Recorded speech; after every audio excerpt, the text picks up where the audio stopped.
semakin terampil memiringkan kepalanya dan menempatkan kedua kakinya, maka niscaya aktivitas al-jima'ah semakin aladza, lebih nikmat, kemudian atyab, lebih enak, dan juga dalam menjulurkan sosis pada kedalaman hirriha, apemnya, itu akan lebih dahsyat lagi. Assalamualaikum warahmatullahi ta'ala wabarakatuh. Bismillahirrahmanirrahim.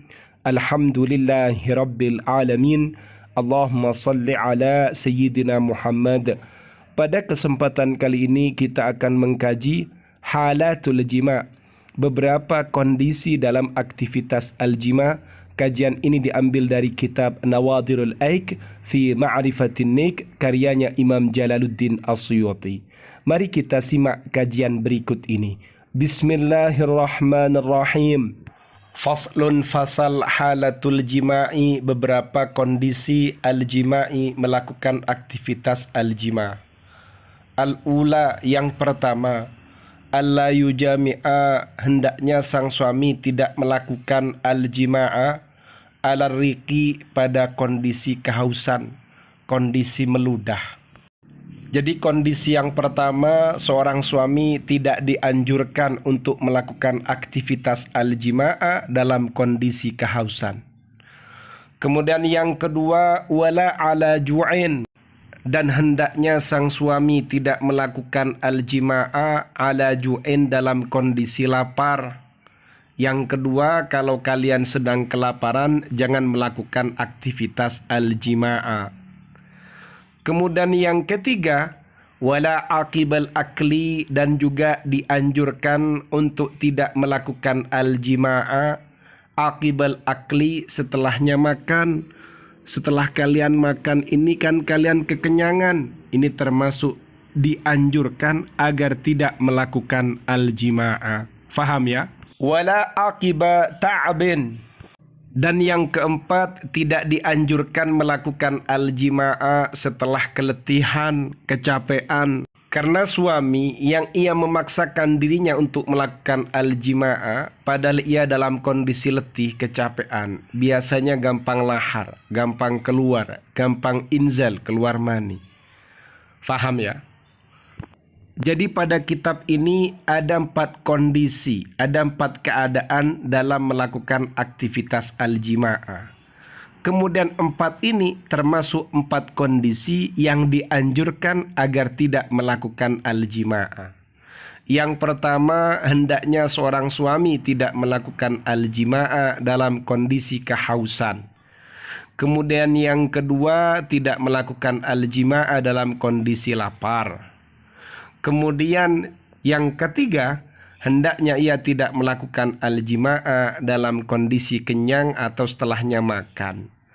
Kemudian yang keempat, hendaknya ia tidak melakukan al-jima'a setelah ia keletihan, kecapean, dan kepenatan, baik secara fikiran maupun secara jasmani. Jadi tidak usah dilakukan.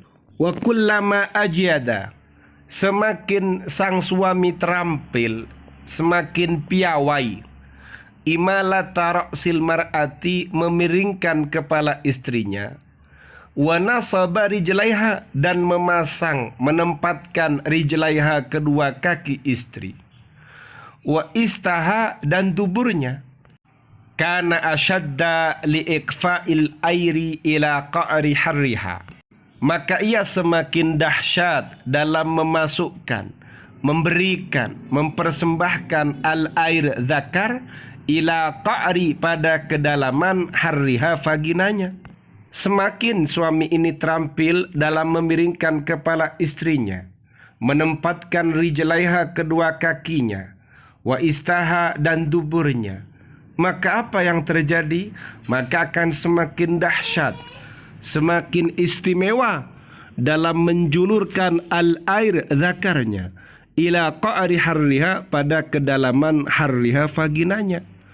Wa aladza, dan lebih nikmat, linniki, pada anik, perjimaan, wa atyab, dan lebih enak, lebih baik, wa abalagha fi nasyatiha, dan lebih dahsyat dalam membangkitkan sang istri.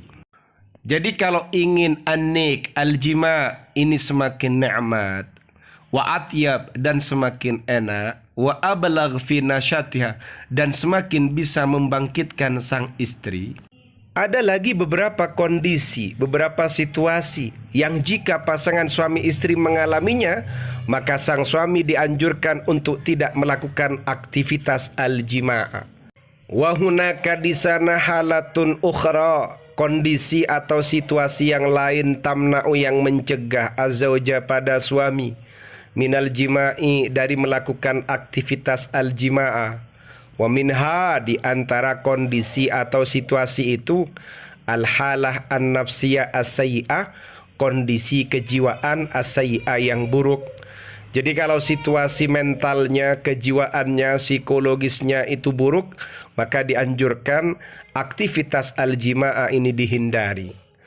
Rubbama barangkali yu'ani mengalami az-zawju sang suami, awiz zaujatu atau istrinya min dughutin beberapa tekanan-tekanan tu'athiru yang mempengaruhi ala halatihim pada kondisi atau situasi mereka an-nafsiyah secara kejiwaan, wa taj'aluhum dan menjadikan mereka aktsara mailan lebih cenderung lil wahdati pada kesendirian, wal in'izali dan mengisolasi atau memisahkan diri fi ba'dil awqati pada sebagian waktu.